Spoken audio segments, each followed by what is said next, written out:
우리는 매주 예배 시간마다 하나님 말씀을 듣습니다. 근데 그 말씀이 내게 하나님 음성으로 들려질 때에 그 인생의 변화가 일어납니다. 마틴 루터가 그 바티칸에 올라갔어요. 그게 그 빌라도 다리란 것이 있어요. 예루살렘에서 옮겨왔다고 이야기하는데 잘 모르겠고요. 일단 그 다리를 무릎걸음으로 올라가게 되어지면 지금까지 제가 다 용서를 받는데요. 그래서 수레자들마다 거기 와서 이제 무릎걸음 올라가는데 루터도 올라가다가 갑자기 말씀이 또 올라왔어요. 그냥 오직 의인은 믿음으로 말미암아 살리라. 그냥 아니 이거 무릎걸음 걷는다고 내가 제가 용서 받는 건가? 아니라 그냥 그 말씀이 부닥쳐져서 그것이 계기가 되어져서 루터가 종교 개혁을 일으키는 계기가 됩니다. 그냥 우리는 매 예배 시간마다 하나님 음성이 내게 들려줘야 합니다. 그냥 바로 그 예배가 가장 축복된 예배가 되기 때문입니다. 그냥 지난주에는 사단의 준 짝퉁 복음 우리가 말씀을 나눴죠. 짝퉁도 뭐가 있다고요? A급도 있고 B급도 있고 C급도 있어요. 그 사람은 수준대로 사단이 우리를 속여. 그냥 지저분한 문제가 온다. 내 상태가 지저분해.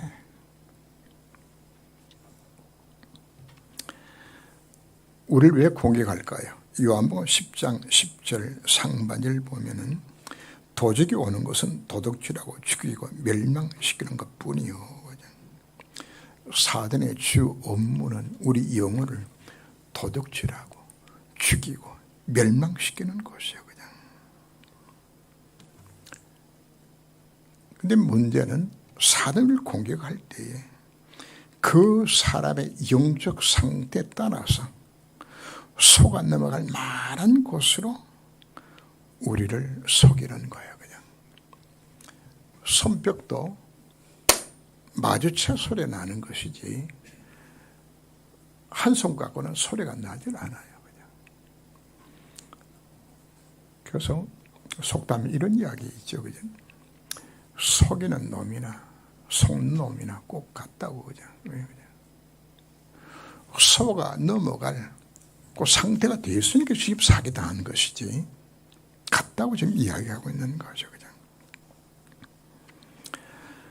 오늘 메시지 핵심은 사단의 짝퉁 전략을 분별하는 것도 중요하지만 중요한 것은 내 영적 상태를 점검하라고 이야기하는 겁니다.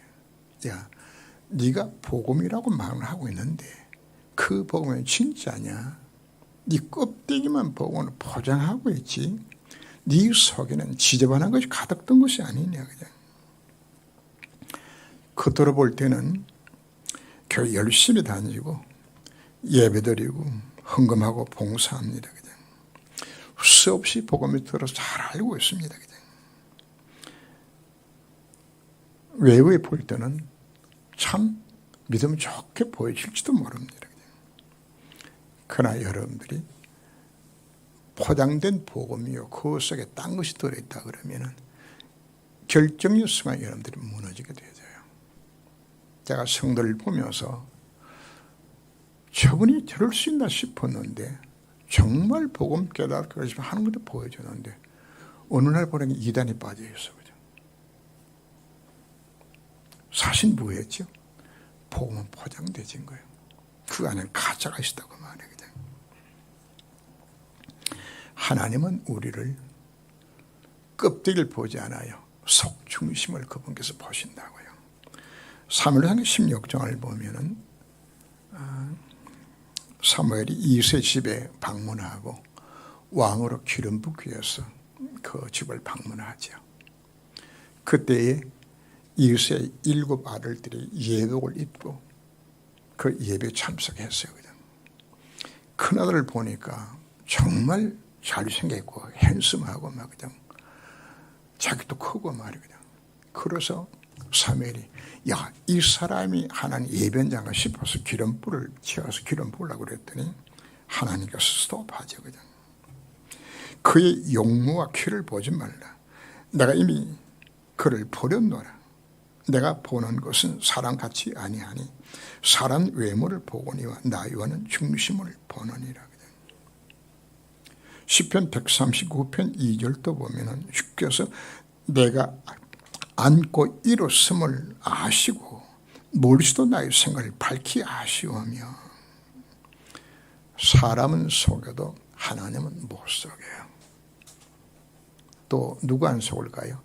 사단이 안 속아요. 예수 흉내내는 포장된 복음, 그 복음 갖고는 지옥과 재앙과 흑암을 우리가 이길 방법 자체가 없는 것이거든. 기름 부는 그 장소에 다윗은 없었지요. 나중에 다윗을 부르다 왔을 때에 다윗의 기름을 부었어요. 시편 78편 70절 이하를 보면 첫 양을 치는 중에서 그를 이끌어내서 그의 백성인 야곱 그의 소인 이스라엘 기르게 하셨더니 이에 그가 그들을 자기 마음의 온유함으로 기르고 손에 능숙함으로 그들을 지도하였도다. 하나님이 누굴 찾고 있는 것인가? 역대 16장 9절 말씀 보면 여호와는 온 땅을 두루 감찰하사 전심으로 자기를 향한 자를 위하여서 능력을 베푸신다. 껍데기 복음이 아니요. 내 영적 상태를 점검하라고 우리들에게 말씀하고 있습니다. 바리새인들은 곧 외식을 주의하라 이야기했죠. 마태복음 16장 6절 보면은 바리새인과 사도의 누룩을 주의하라 예수 말씀했더니 제자들이 그럼 누룩하니까 뭐가 생각나죠? 빵이 생각난단 말이거든. 아차, 예수님 우리를 빵 준비 안 해서 누룩을 조심하라 하는가 보다. 그냥 예수님 책망하시면서 야, 너희가 보리 5개 물고기 2마리 가지고 얼마나 먹였으며 7병 이후로 4,000명은 너희들이 기억하지 못하냐? 지금 내가 이야기하는 먹는 이야기 하는 거냐? 그러면서 주님 말씀합니다. 바로 그들의 누룩 같은 교훈을 삼가라고 이야기하거든요. 누룩이란 것은 반죽해서 집어넣게 되지만 밤새도록 조용히 부풀죠. 그죠? 바로 사단의 방법도 어떻게 해요? 누룩 가지고 조용히 우리를 거짓 복음으로 거짓 것을 우리를 장악하고 있으면 우리에게 말씀을 합니다. 하나님 오늘 우리들에게 왜 포장된 복음이란 메시지를 주시는 건가? 우리의 싸움의 대상은 사단과의 영적 싸움이에요. 오늘 고린도후서 10장 4절 이하를 제가 낭독을 했는데 우리의 싸우는 무기는 육신에 속한 것이 아니요 오직 어떤 경관지도 무너뜨리는 하나님의 능력이라. 모든 인을 무너뜨리며 하나님을 아는 것을 대적하여 높아진 것을 다 무너뜨리고 모든 생각을 사로잡아 그리스도께 복종하게 하리니. 너희의 순종 온유하게 될 때 너희 순종하지 않는 것들을 벌하려고 준비하는 중에 있노라. 복음 없는 이론들입니다. 하나님을 대적하여 높아진 모든 바벨탑 같은 그 운동 속에 살아는 성도들에게 속고 한국과 세계교회에 지금 사기당하고 있는 겁니다. 우리는 뭐하고 싸워야 되는 건가요? 사단의 짝퉁 복음하고 우리가 싸워야 되죠. 그냥 문제는 이 사단의 이 짝퉁 복음들이 이것이 이념화되고 사성화되어지면 이게 참 잘 안 바꿔져요. 그리고 개인의 상처와 연결되어지면 그 속에 있는 것이 참 바꿔주는 것이 어렵게 되져요. 제가 이제 세계 전도 현장을 다니면서 어떤 곳은 복음화가 90% 예수 민족 속들도 있어요. 아무리 복음을 전해도 복음이 안 들은 일본 같은 나라, 저런 나라를 또 있어요. 그냥. 그래서 제가 이제 이걸 기도 중에 뭐가 느껴지는 것은, 아하, 고등 종교가 되어서 이것이 그 종교 사상이 이념화된 종교들은 정말 잘 안 바뀌는 것이로구나. 불교나 힌두교나 무슬림이나 잘 안 바뀌어져요. 더더욱더 뭐가 안 바뀌어지죠? 유대교 이게 안 바꿔져요. 그냥. 완전히 뭐가 되어 있기 때문에, 이념화 사상화 되어 있기 때문에. 그냥. 차라리 무속신앙은 쉽게 바뀌어져요. 우리나라가 복음화가 빨리 이루어진 것도 우리나라 바탕 자체는 무속신앙입니다. 왜? 정한 이념 체계가 없거든. 그러니까 우리나라 복음화가 사실 빨리 되진 것입니다. 하나님 없다는 모더니즘, 이들은 어디에 찌들어 있나요? 인본주의와 합리주의에 지금 찌들어 있는, 이게 이념화되어 있어요. 그런가 포스트 모노즘이라고 하는 것은 아예 해체주의입니다. 모든 진리를 다 파괴시키는 거다. 이게 사상화되는 것이거든. 공산주의 사상, 무서운 사상이에요. 이것이 이념화가 되지만 이것이 안 깨어져요. 박은영이가 그 공산 운동을 하다가 일제에 잡혀서 감옥에 갇혔어요. 그래서 여기서 벗어나기 위해 가고는 정신 미친이야 석방이 되지니까 미친 노릇을 하기 위해 가지고 앉아서 똥을 싸서 벽에 바르고 그 똥을 자기가 먹는 거예요. 그냥. 그래서 간수들이 보면서 가짜다. 정신병자로 자기가 속여서 저래 하는 것 했는데 보다나보다 천연스럽게 입에 똥을 먹는 거예요. 그냥. 여러분 똥이 정말 냄새라고 우리 가까이 못하는 거거든요. 근데 실제로 먹어요. 그래서 간수들이 보면서 아직은 완전히 돌았구나. 더 이상 가둬놓을 필요가 없는 것이라구나. 풀어줬어요. 그래서 어디로 도망가는 것인가? 모스크바로 도망가가지고 거기서 공산교육받고 우리나라의 남노당을 세웠던 그 원흉 자체가 박근혜이거든요. 여러분 이론화되어지는 것이 사상화되는 이렇게 무서운 것이거든요. 바리새인과 사두개인들은 누구를 조심하라고 이야기하는 거냐.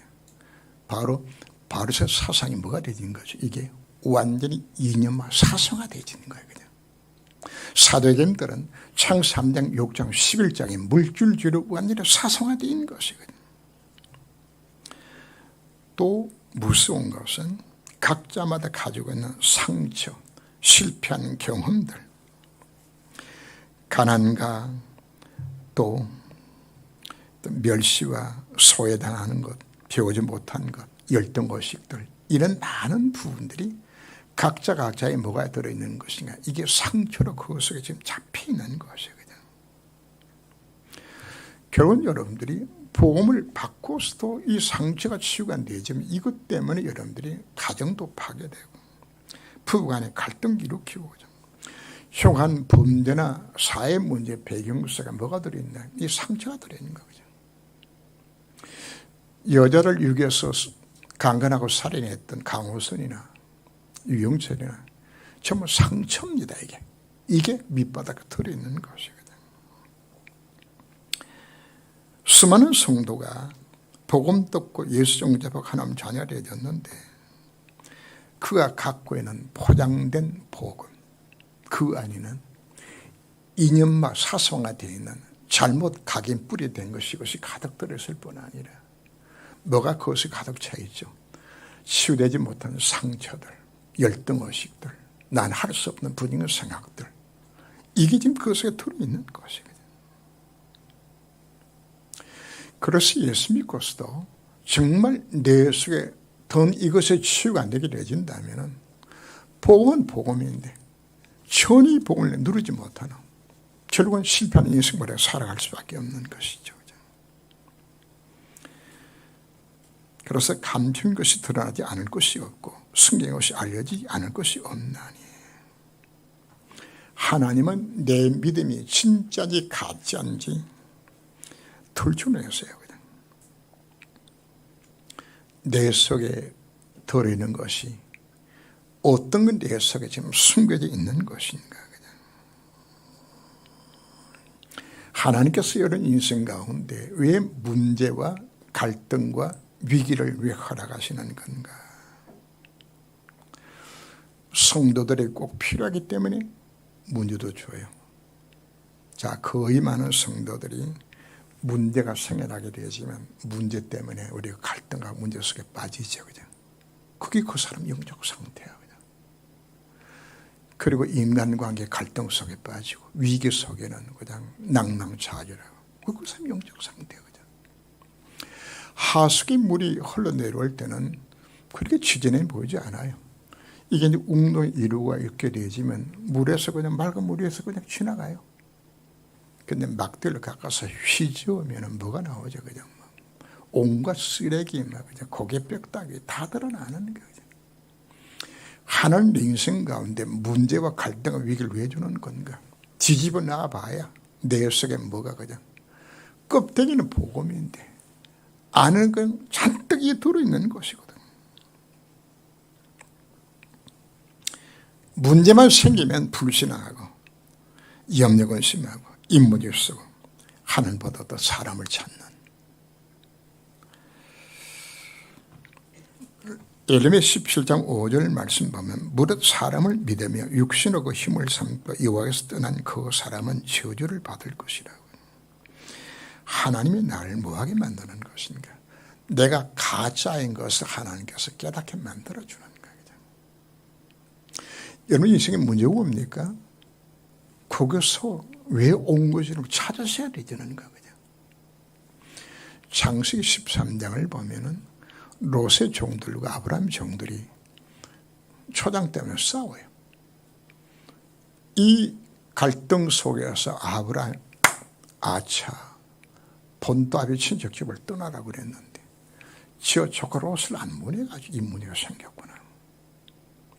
뭐 찾으라고요? 하나님 인생 가운데 문제, 갈등, 위기 주는 건 그것을 하나님께서 다 들어있어요. 내게 문제가 왜 온 것인지 찾아야 되는 겁니다. 바로 문제 속에서 나 자신 영적 상태를 점검하고 그 가운데 하나님 뜻과 계획이 바로 무엇인가. 문제가 생겼다면 하나님 앞 질문을 던져보세요. 왜요? 내가 어떤 상태이기 때문에 문제가 올 수밖에 없는 내 영적 상태가 되는 것이란 말이에요. 여러분들 교회 안에서나 가정에서나 현장에서 갈등이 생겨납니까? 인간관계 문제가 생겨납니까? 다른 사람 나를 무시하고 그죠? 예, 자존심 상해 만들고 그죠? 나도 모르게 내에서 시기 질투가 올라오게 되지고 그죠? 나도 화가 나서 큰 소리 내고 다투고 그죠? 자, 이때 우리가 뭐 하는 겁니까? 상대방을 욕하고 상대방 탓을 돌리지 말고 뭐 하라는 이야기입니까? 네 자신을 살펴보라고 이야기하는 것이에요.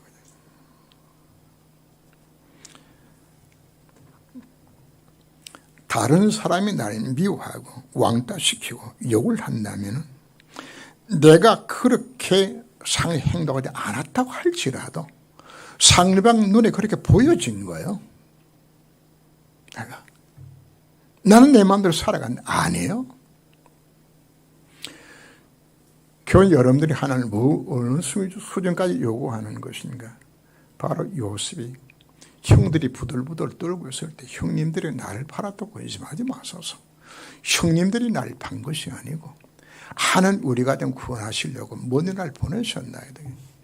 여러분 갈등 속에서 내 자신 영적 것을 경험해보라고요. 바로 우리가 뭘 깨닫죠? 아, 내가 복음 못 누리고 있는 것이라구나. 여전히 내가 살아있는 것이라구나. 내가 아직 안 죽고 있는 것이라구나. 이것 때문에 내가 상대방을 이해하고 수용도 못하고 있는 것이라구나. 여러분 인생 가운데 심각한 위기가 옵니까? 죽음의 위기가 오고 질병의 위기가 오고 사업이 망하게 되죠. 뭘 경험하라고요? 네가 정말 오직 그리스도가 정말 맞나? 오직 하나님 나라가 맞냐? 오직 성령 충만성이 들어가 있는 것인가. 점검하라고 이야기하는 거죠. 아브라함 인생 가운데 위기가 왔어요. 하나님 오늘날 네 아들 그 죽여가지고 내한테 번제를 드리래요. 그냥. 아브라함에는 엄청난 위기입니다. 그냥. 이걸로 순종해야 되나 하지 말아야 되나. 그런데 아브라함 일말도 의심하지 않고 기분 좋게 새벽까지 일어나서 자식 죽이러 가요. 그냥. 하나님 그 위기를 왜 주었죠? 아브라함 믿음을 지금 달아보는 거예요. 이게 진짜냐 가짜냐? 네가 진짜 순종하나 순종하지 아니하냐? 하나님 엄청난 축복을 예배해 놓으시고 우리 위기 속에 집어 던져넣는 거예요. 그냥. 바벨론을 포로 잡혀갔던 다니엘과 세 친구 죽임을 믿기고 왔어요. 그들은 뭘 선택했죠? 불물 가운데 던져줄 것을 선택했어요. 사적으로 들어갈 것을 선택했어요. 뭐 했던 이야기입니까? 그런데요, 하나님 그 위기를 왜 주셨죠? 하나님 그 위기 통하여서 온 땅의 여호와가 참으로 되시면 정확하게 만드는 것이 아니라 그 사건 통하여서 그들을 최고의 총리로 올려주는 거예요. 하나님 우리 위기를 왜 줄까요? 네가 진짜 하나님을 믿나? 그거 지금 점검하는 거죠. 그래서 오늘 본문 속에 나옵니다. 4절에 7절 말씀 보면은 너를 죽인다는 자를 두려워하지 말라. 참새 5마리가 두 아산에 팔려가는 것도 내가 허락해야 참새가 팔려 죽는다. 하물며 네가 참새보다 귀하지 아니하냐? 너 머리카락까지 내가 다 세임바 되어줬는데 뭐 하는 자입니까? 정말 네가 하나님 믿고 있냐? 그걸 우리가 말씀하고 있는 겁니다. 내 속에 위기가 찾아왔을 때 정말 그 가운데서 하나님이가 시인하고 있냐?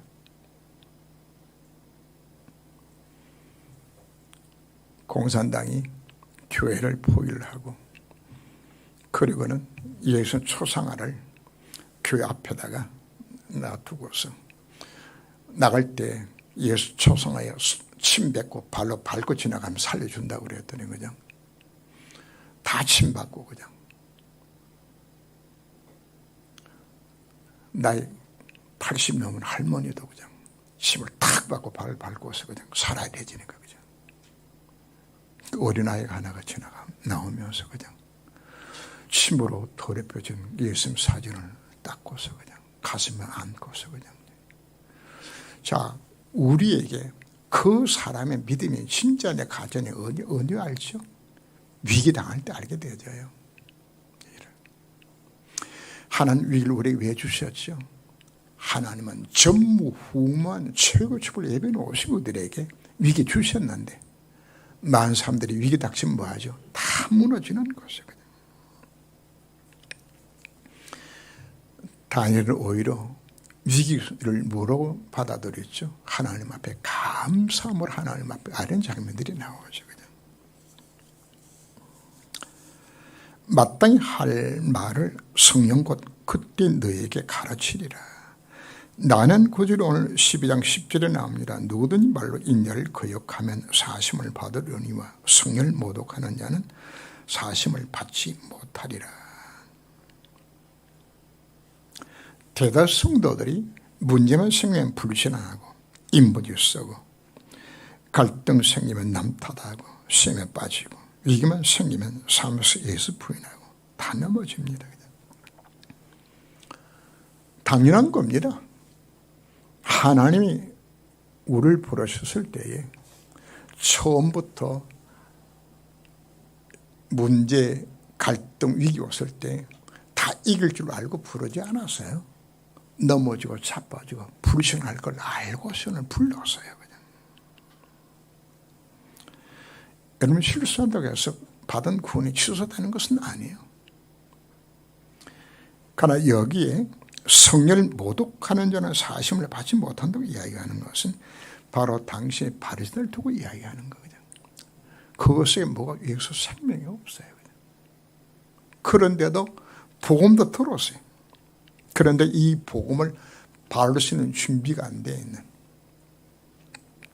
이 사람들에게 뭐가 없다는 이야기입니까? 구원의 길이 없으면 우리에게 설명을 하죠. 그냥. 하나님은 문제와 갈등과 위기를 통하여서 내 속에는 불상, 습고 냄새나는 나의 옛사람의 것을 깨닫고 이걸 제거시키라고 오늘 우리에게 문제를 주는 겁니다. 회개라는 것은 내 자신의 문제가 어디서 온 것인지를 깨닫는 데서 시작을 합니다. 그래야 참 회개가 가능한 것입니다. 우리는 어떻게 해야 포장된 복음 속에 감춰있는 이 냄새나 쓴 것 우리가 어떻게 제거할 수 있는 것인가? 그래서 하나님은 우리에게 문제와 갈등과 위기를 왜 주는 건가? 네 자신 영적 삶을 경험하라고 이야기하는. 자, 우리는 문제만 생기면 우리가 뭐하죠? 불신하고 너무 원망하고 하죠. 갈등거림이 나오면 서로 시기하고 다투고 말이야. 남들 용서도 못하고 말이야. 위기만 오면은 그냥 아차 큰일 났구나 하고 그냥 복음 놓쳐버리고 그냥. 왜 문제를 주는 것인가? 철저하게 네 자신을 경험하라는 이야기입니다. 찾아라고 이야기하는 겁니다. 실패는 성공의 어머니라고 이야기하죠. 그러나 실패 원인을 못 찾으면 계속 실패해요. 실패가 성공 어머니가 되려는 뭐이기 때문이죠? 왜 인생에 문제가 온 것인지, 내가 왜 갈등 속에 내가 방황하고 있는 것인지, 위기 때 내가 왜 복음을 왜 놓치고 있는 것인지, 뭐라는 이야기입니까? 나 자신 영적으로 경험하라고 말씀하고 있는 겁니다. 그래서 여러분은 뭘 깨닫는 거죠? 아, 내가 오직 그리스도가 안 돼 있는 것이로구나. 이거 깨닫는 거예요. 그냥. 베드로는 다른 사람을 다 버려도 나는 예수 안 버린다고 큰 소리를 쳤어요. 그러다가 베드로가 뭐 하죠? 예수님 십자가 앞에서 그냥 무참하게 예수 부인하고 맹세하면서 부인하고 저주하면서 해서 부인해서 그냥. 그러고 나니까 닭 울음소리가 꼭요 하고 들리는데 말이야. 이게 베드로가 견딜 수 없는 거야. 그냥. 자기가 뭐였죠? 겉으로는 복음인데 속은 뭐였어요? 위기 앞에 무참히 무너지는 자기 영적 상태를 본 거란 말이에요. 중요한 것은 베드로가 뭘 깨달은 거죠? 예수님의 십자가와 부활 사건을 보면서 아, 예수가 그리스도가 정말 맞구나. 이게 베드로에게 확인되는 것이에요. 우리가 참된 갱신의 시작은 참된 복음이 내 속에 들려지는 겁니다. 여러분들 이 자리에서 이 복음 듣는다는 거 여러분들이 이거 얼마나 큰 축복인지 모릅니다.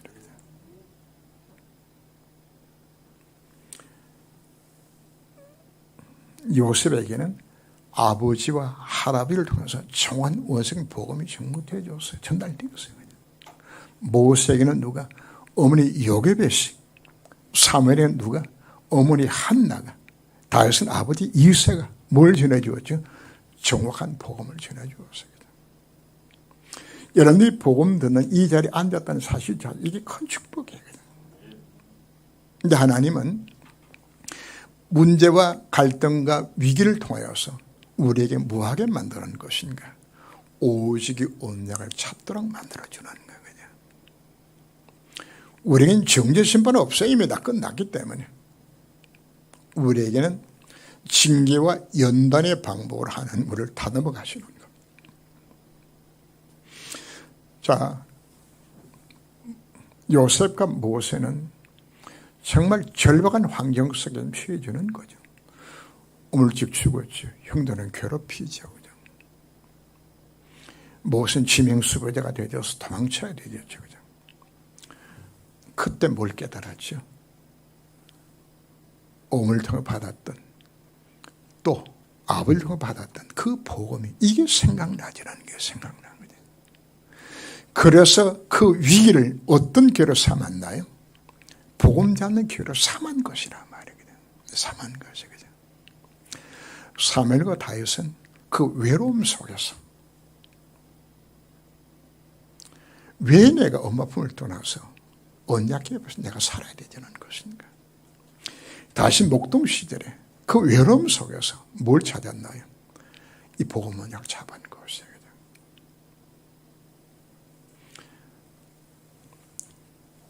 백이십의 성도가 사실은 다 예수 부인했던 사람들이 다 도망갔던 사람들이야. 12제자, 70인 제자 다 동일했어. 그들은 철저하게 자기 자신을 깨닫죠. 정말 오직 그리스도 입으로는 고백하고 다 했는데 주는 그리스도시요 살아계신 하나님 아들을 신앙 고백했는데 막상 문제가 생기려면 뭐하죠? 다 무너진 거예요. 그냥. 그래서 이들이 뭘 깨닫나요? 내 힘으로는 안 된다는 사실을 철저하게 깨닫고 이들이 사도행 1장 14절 말씀에서 주님 나는 안 됩니다. 주여 성령으로 충만케 하사 주님이 내 인생의 주인 되셔서 나를 다스려 주시고 성령 역사를 통하여서 내 속에 보호자와 능력이 임하게 허락하여 주옵소서. 이기도 한 것이에요. 내 힘으로는 사실 나 자신도 세상도 사단 못 얘기해요. 철저히 우리가 뭘 깨닫는 겁니까? 나는 전혀 안 되는 것이라구나. 그걸 깨닫게 만드는 사건 자체가 문제요, 갈등이요, 위기로 우리에게 주신 것이란 말이에요. 그래서 우리는 그 속에서 뭘 점검하라? 나 자신 영적 상태를 정말 점검하고 하나님 앞에 그 문제에 대해서 정한 하나님 답을 찾고 우리는 갈등을 그 가운데서 날 갱신의 교회를 찾고 그 위기를 우리는 하나님의 가장 축복된 교회를 만들 수 있는 이와 같은 그릇을 만드는 기회로 삼고 우리에 도전하게 되준다면 하나님에게 주신 모든 문제 자체가 다 축복으로 바꿔지는 것이죠. 그래서 오늘 말씀을 가슴에 담고 여러분 자신을 경험하면서 내가 껍데기만 복음이었구나. 속은 정말 가짜였구나. 철저하게 깨닫고 정말 새롭게 도전하고 시작할 수 있는 여러분 되시기를 주 이름으로 축원합니다. 기도합니다. 하나님은 내 자신에게 찾아오는 문제와 갈등과 위기라는 방법으로 나의 영적 상태를 점검하신다고 말씀하셨습니다. 나는 문제가 생기면 나는 어떻게 내가 문제를 해결하려고 하지요? 나는 갈등이 오면 나는 어떻게 인간관계를 이루어가는가요? 위기 올 때 나의 모습은 어떤 것인가요? 내 속에 복음 아닌 다른 것으로 각인 뿌리 체질되어 있는 내 영혼 깊은 곳에 들어있는 이념화된 복음 아닌 다른 것들 또 내 속에는 상처들 또한 대물림으로 내 속에 남아있는 영적 문제들 주님 이 모든 문제를 나로 깨닫게 만들기 위해서 내게 문제와 갈등과 위기 주신 것인 줄 알고 그 속에서 나의 영적 상태를 정말 점검하고 이제 나는 그리스도 없이는 살 수 없다고 바로 초대교회가 그 언약을 잡고서 기도했던 그 모습과 같이 우리 또한 정말 나의 영적 상태를 정말 깨닫고 하나님만 정말 기도하고 그 초대교회를 통하여서 예루살렘 교회가 세워졌던 그 현장처럼 바로 우리 참전 교회가 우리 모든 성도가 새로운 시작될 수 있는 축복된 교회 되기까지 하나님이여 간섭하여 주옵소서. 그리스도 대신 예수 이름으로 기도합니다. 아멘.